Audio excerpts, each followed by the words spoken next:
ما هي حقيقة المدرب المنتخب السوري بين الإشاعات بين محليا وأجنبيا؟ فما هي الحقيقة؟ الخبر الثاني: العقيد عمر السومة يتمنى ينهي مشواره الكروي في نادي من الدوري السعودي.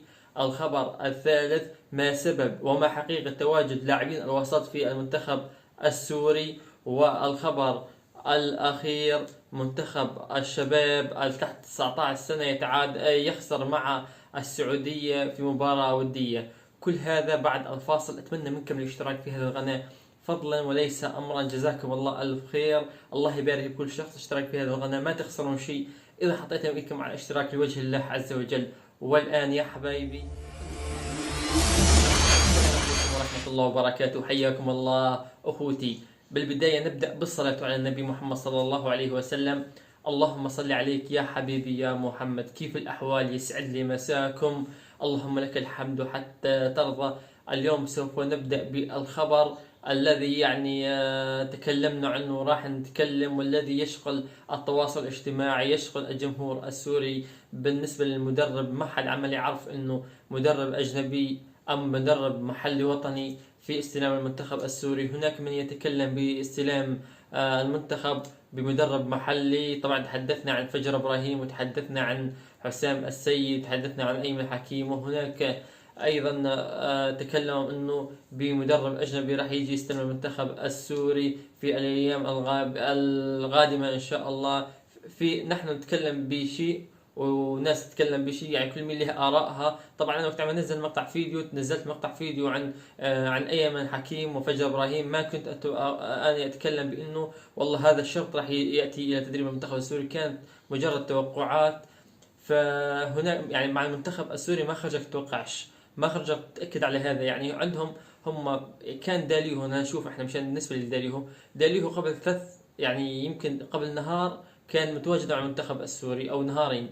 فجأة انصاب داليو. يعني عندهم اللاعب مثلا يصرون على اللاعب راح يأتي مع المنتخب السوري على اساس ايهم اوسو. شوفهم الاسباب يعني اللي كانت بسبب خسارة المنتخب السوري، على اساس ايهم اوسو متواجد راح يزف يعني حفل زفافه ثاني نهار بعد يمكن كم يعني 4 أو 5 ساعات يعني او نقول 10 ساعات يلتحق بصف المنتخب السوري. فجأة طلع قرار ايهم اوسو عدم التواجد مع المنتخب السوري. يعني هذه الاخبار احنا حطيتها توقعات. يعني احنا توقعنا انه المدرب المحلي مين راح يتواجد، واحنا رشحنا انه فجر ابراهيم. وفي اشخاص ايضا اخوه جزاهم الله الف خير عم يتكلمون عندهم مصادر موثوقه، طبعا هم واثقين بانه المدرب اجنبيا. فالله يبارك فيهم شخصا شخصا وعلى الجهود اللي عمال يقدمونها. وتحيتي للأخوة العمال اللي يعني ساندوني بالقناة لوجه الله عز وجل، وجزاكم الله ألف خير. فأني كنت أحط توقعات، لكن إحنا بدنا من الموضوع هل المدرب أجنبيا أم المدرب محليا. إحنا ما المشكلة عند المدرب هل محليا أم أجنبيا. المدرب ما راح يقضب اللاعب، يمسك اللاعب ويقول له يلا بدك تلعب بدك تسوي كذا. المدرب يرسم هذه الخطة، يوجه اللاعب، واللاعب بالحالة هاي هو اللي يقدم يشتغل على مستواه. يعني والله لاعب ما خرجه، لاعب ما عنده مستوى، إن جبت له أفضل مدرب بالعالم ما راح يقدم لك شيئا، لأنه هذا اللاعب تعتبره منتهي. فإحنا مشكلتنا ليس عند المدرب، مشكلتنا يعني إنه تشتغل على إنك تبني المنتخب، على إنك يعني والله جيب مدرب، أي مدرب موجود لدى المنتخب السوري، بس يكون أنت مشتغل على شيء، على أساس أنت تبني على شيء. مستحيل تمشي في هذه الدنيا عدا كرة القدم بكامل حياتك. انك تمشي على شيء ما انت مصر عليه وما انت مصمم عليه مستحيل ينجح. وهذا المنتخب السوري اذا ما اشتغلتم عليه، واذا ما كان شغلكم عليه، فمستحيل ينجح. المشكلة وين؟ المشكلة ليس بالمدرب، المشكلة بالمستلمين المنتخب السوري. هل المستلمين المنتخب السوري لهم يعني القدرة أو لهم يعني الأحقية في استلام المنتخب السوري؟ طيب بالنسبة احنا راح في يعني البعض يتكلم بأنه يعني يصفون مع الاتحاد الرياضي او يصفون مع المنتخب السوري. يا اخي احنا كل نياتنا مع المنتخب السوري، يعني في الخسارة والفوز، لكنه بشغلات ايجابية وبشغلات سلبية. ابحث احنا بالنسبة للاتحاد الرياضي المستلم المنتخب السوري، اسألكم بالله هل انتم مقتنعين بهذا الاتحاد الرياضي؟ هل الاتحاد يا اخي لو مسوين انجازات لكان ما خرجنا نتكلم عنه، كان تكلمنا انه والله خلاص شارك بالتصفيات في الدور المؤهل لكأس العالم وخرج من الشباب. لكنه اسالكم بالله، هل الاتحاد الرياضي المستلم للمنتخب السوري من 30 سنه او من حتى وعيتم لهذه، يعني وعيتم على الاتحاد الرياضي ولا المنتخب لهذه اللحظه، اسالكم بالله هل انتم مقتنعين بالاتحاد الرياضي متواجد؟ هل الاتحاد الرياضي والمستلمين المنتخب السوري هل حقق انجازات؟ مين يذكر انه حقق انجاز بس واحد؟ اللي عنده اثبات انه هل الاتحاد الرياضي مشان ما حد يطلع ويتكلم انتم عم تنتقدون كذا وكذا.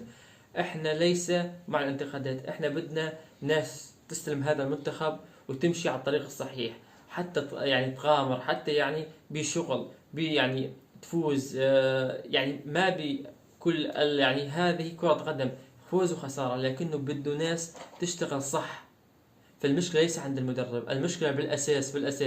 إذا الأساس فاشل فأنت ما راح تنجح أبدا، حتى إذا جبت مو مدرب أجنبي، إذا جبت أفضل مدرب.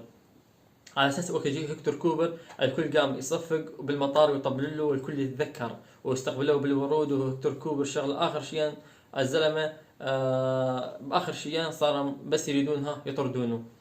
فمشكلتنا ليس بالمدرب، مشكلتنا بالمستلم.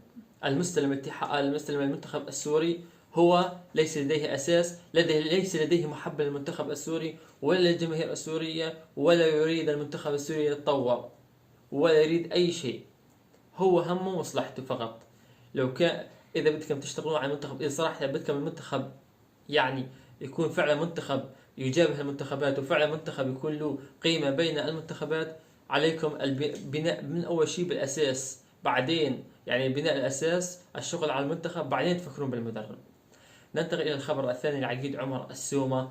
طبعا عقيد عمر السومة شفناه عم يلعب آخر شيء كان يلعب في الأهلي السعودي وانتقل إلى العربي القطري. فعقيد عمر السومة يتمنى ينهي مشواره في الدوري السعودي، وهو بيتمنى من قلبه انه ينهي بالاهلي السعودي. لكن تكلم عمر بانه هو قدم كثيرا للاهلي السعودي، لكن الاهلي السعودي خذله حتى تنازل عن مستحقاته، حتى الاهلي السعودي ذهب الى المعسكر وتركه في النادي ولم يستدعيه في الفترات الاخيره. فعمر السومة يعني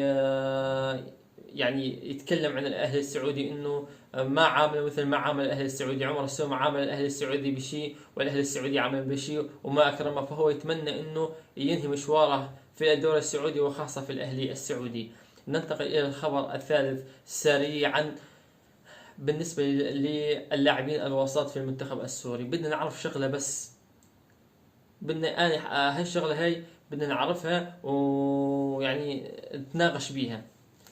تواجد اللاعبين الوسط في المنتخب السوري، فما هو سبب تواجد اللاعبين الوسط في المنتخب السوري؟ ويعني وشنو سبب تواجدهم وشنو قدم المنتخب السوري؟ أول شيء تواجد اللاعبين في المنتخب السوري بسبب وسطهم قوية، هاي مبينة. احنا ما راح حد يعني مبينين اللاعبين الوسطات كعمر ميداني وهالجماعة والعالم وكذا. المهم سبب تواجدهم انهم عندهم واسطات، لكن شنو قدموا للمنتخب السوري؟ قدمهم هم الفشل للمنتخب السوري. طب يا اخي احنا انت الاتحاد الرياضي، الاتحاد الرياضي عم تشتغل صالح المنتخب السوري. انت تكلمت بالاتحاد الرياضي انه عم نستقطب لاعبين وقاعد نشتغل لاعبين لصالح المنتخب السوري وعم نبني منتخب. طبعا هي الكلام مع التصفيات المؤهله، التصفيات الدور الثالث، هي الدور الثالث كنا شاهدنا. طب انت ما زال عم تشتغل يعني فترة قصيرة ما في يمكن 10 أيام كان هناك اسم لاعبين الوسط نزل في القائمة. ما زال أنتم تعرفون أنه بقى تشتغلون للمنتخب السوري صح. لماذا هاللاعبين المتواجدين وتعرفونهم ما عم يقدمون للمنتخب وتعرفونهم في جميع المشاركات وفي جميع مباريات المنتخب السوري الذي شاهدناها هم نفسهم يعني يجعلون المنتخب السوري يخرج من التصفيات باسباب اخطاء كارثيه. فانتم يا الاتحاد الرياضي شلون عمال تجيبون هذول نفس اللاعبين متواجدين في المنتخب السوري؟ يعني بدكم تعتبرون تواجد الاتحاد الرياضي والعاملين على المنتخب السوري على رأس عملهم يعني هذول اللاعبين الواسطات راح يكونوا متواجدين، والتشكيلة نفسها اللي شفتوها كل الأعوام راح تظل متواجدة في المنتخب السوري. فما يعني بدنا نعرف السبب اللي عم يجعلهم انه يعرفون هذول اللاعبين ما عم يقدمون شيء ومضره للمنتخب السوري وعمال يتواجدون مع المنتخب السوري. يعني هذا الامر اللي يعني يشغل يعني شغل الجمهور السوري، وحتى نحن يعني نتفاجئ بالاتحاد الرياضي شلون عم يعرف فيه يعني مثل هاللاعبين عم يضرون المنتخب السوري وعم يتواجدون. هو السبب انه عندهم واسطات لانه المنتخب السوري ليس منتخب حتى للتصفيات او التاهلات، المنتخب السوري مجرد واسطات. احنا عم نلعب كره قدم او شبيه لكره القدم، احنا ما عم نلعب كره قدم، احنا عم نفكر انه نلعب شيء شبيه لكره القدم، عم نفكر انه شلون نلعب كره قدم. لسه احنا ما وصلنا لمرحله انه نفكر بكره القدم، يعني احنا عم شبيه لكره القدم حتى نطور في المراحل القادمه. لكنه في نهاية هذا الفيديو أتمنى التوفيق للمنتخب السوري وللجماهير السورية، ولا تنسون من الاشتراك. ربي يحفظكم فردا فردا، والآن أستودعكم بأمان الله.